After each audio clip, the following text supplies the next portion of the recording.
Last year was a pretty crazy one for us Pokemon fans. We got 2 major titles in a single year, not to mention the remakes only a few months before that near the end of 2021. Some might even say a bit too much, as it doesn't take too much insight to know how much this can affect the development of these games. This was most obvious in Pokemon Scarlet and Violet, the last of these games to be released. But even with that, there is a question many of you have seen.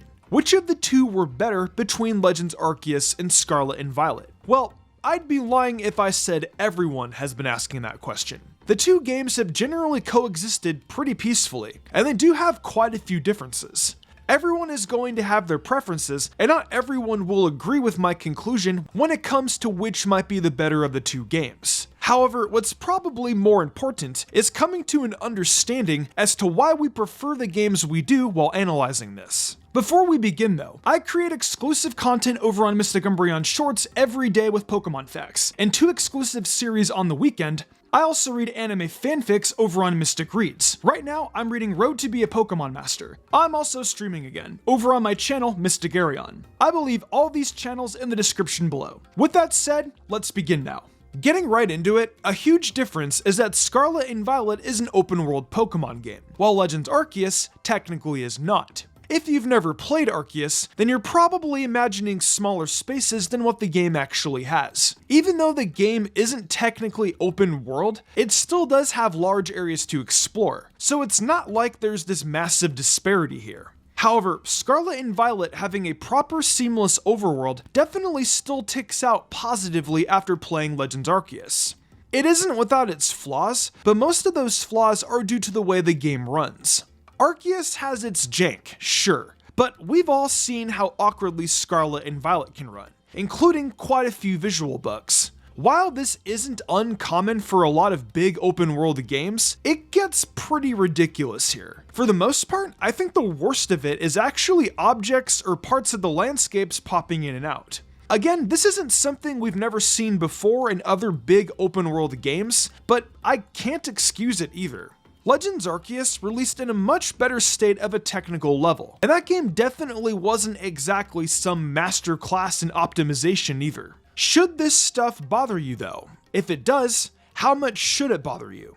That's a question you'll have to ask yourself. For me, I definitely think it matters, but not enough for it to come close to ruining the game for me. Both games are good entries in the series at the end of the day, and I think all the good stuff overcomes the technical issues. Overall, I like the open world aspect more than how Legends Arceus handles its maps. Something in Arceus' favor is the level of single player content we have. Of course, this was to be expected, as the game doesn't really have multiplayer content. So if you're not interested in things like online battling at all, Arceus may be more likely to leave a lasting impact on you. Even after you've beaten the game, there's still a lot of stuff you can do related to things like side stories and quests. On the flip side, those player interaction aspects are a pretty big part of the franchise's identity, so you may feel the game has much less staying power for you. It wouldn't surprise if that part of the fanbase didn't really do too much after completing the main story and moved on.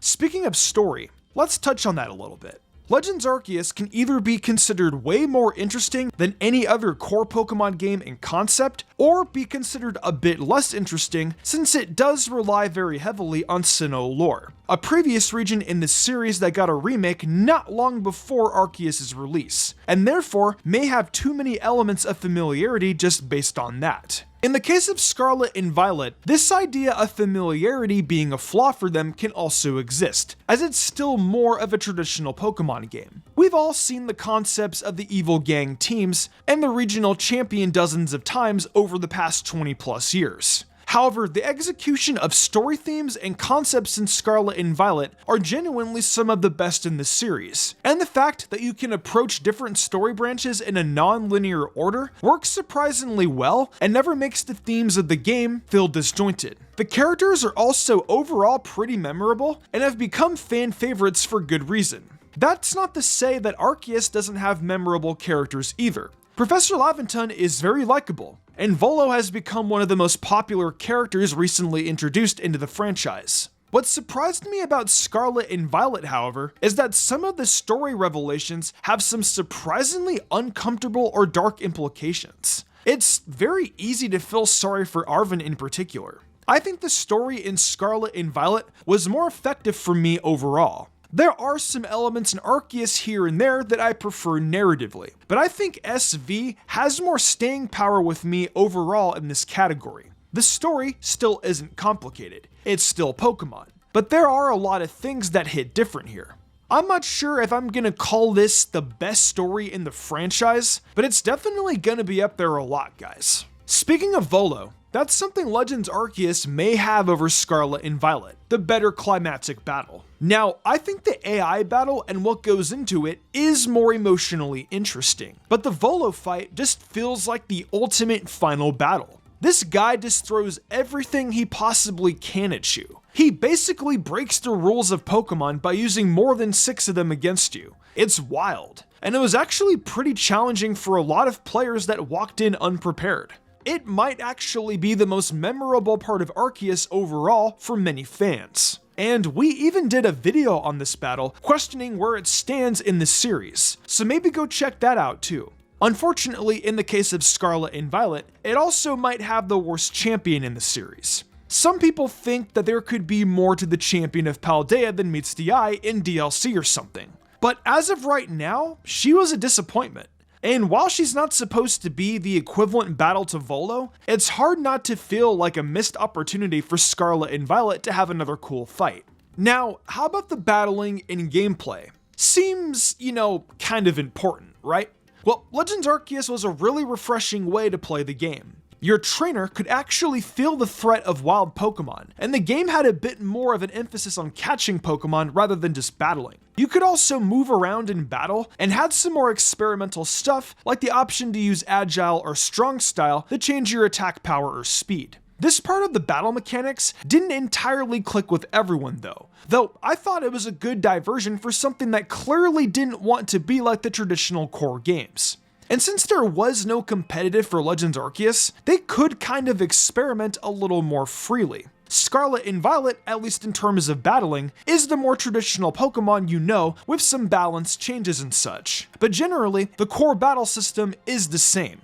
Legends Arceus gets major props for making some unexpected changes to a series notorious for making sure the core system always remains the same. But it's hard to say if I think it's outright better than how Scarlet and Violet handled traditional battling. The latter feels more polished and is pretty tried and true, but Legends Arceus did a pretty good job at bringing back some lapsed fans that saw something refreshing. But I do have to acknowledge that the battle system was definitely a miss for some people. Personally, I'm just glad they're open to trying out new stuff with the battle system outside of the other core games.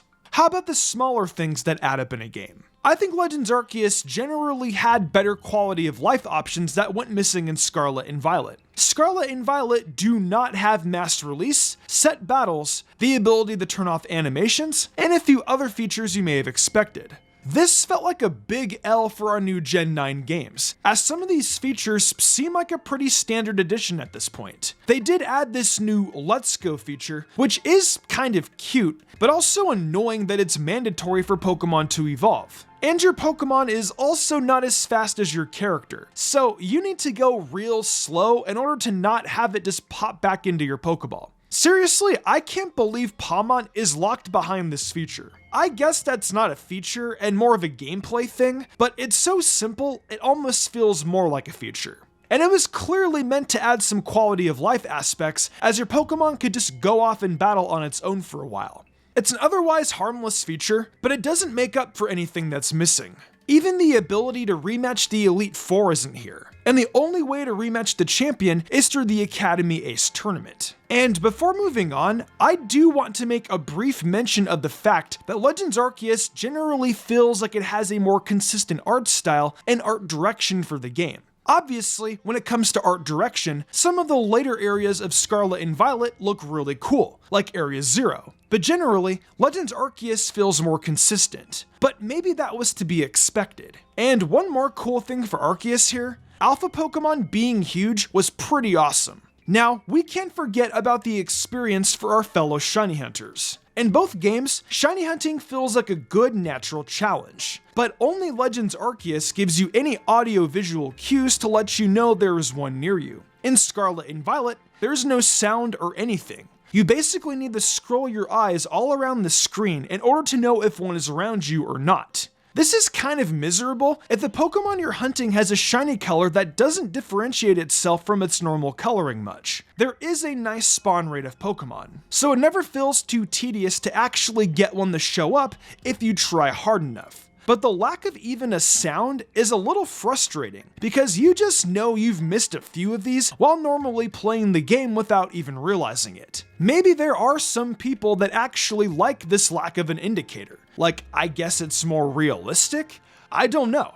I do think actually that hunting in Scarlet and Violet might be a little bit more fun in some ways, but it's another case of a lack of a simple feature making it a little more annoying than it should be. But ultimately, I think it's still way easier than 7 generations ago. That goes for both games, of course. Let's take a look at one last thing, something I'm not exactly sure how to label. How much new stuff did each of the games add? I'm not talking about battle systems and things like that, but rather things like Pokemon and original characters. It may not seem like this matters too much, but with Pokemon having so many games and generations, it does more than you would think. There's a common complaint about the series doing a lot of the same formula with every generation, and there is some truth to this. And when certain characterization, team, and Pokemon aspects are a bit too derivative of each other, this feeling tends to multiply. You can apply this to other series, or just other works that may be created by the same person. It's easy to fall into the trap of just doing the same thing over and over, and referencing or repeating yourself too indulgently at the wrong place in time. Now, Arceus obviously has to reference Sinnoh characters. Which of these characters are merely similar to another, or are actually ancestors in some way, hasn't been confirmed and may never outright be. But I think it's obvious enough. But because of this, some parts of the game don't feel as original as they could, despite the new battle system and other cool gameplay changes.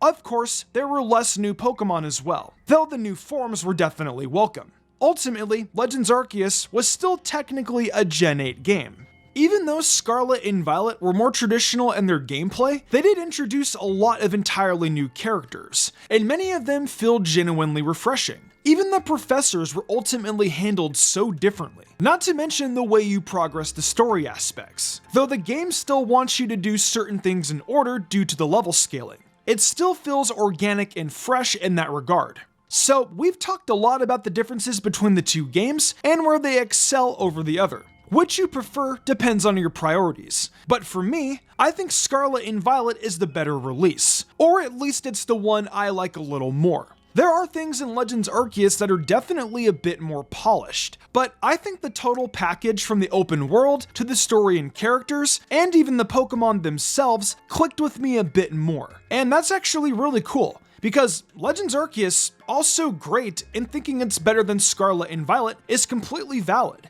It's got a lot going for it that I mentioned that Scarlet and Violet doesn't, and the fact that we got them in the same year is crazy. Though it's also one of the reasons the games aren't as optimized as they should be. Regardless, Scarlet and Violet is still my personal pick. But what about you? Which of the two games do you think is better? Do you agree with my statements? Are there any specific comparisons you'd like to make yourself that weren't expressed? Let me know your thoughts down in the comments below. We're finally here in 2023, and I'm super excited for what this year has to offer us. There's potential DLC for Scarlet and Violet on the horizon, and who knows just what else Game Freak may have up their sleeves. It's going to be really exciting times coming up for a Pokemon fan.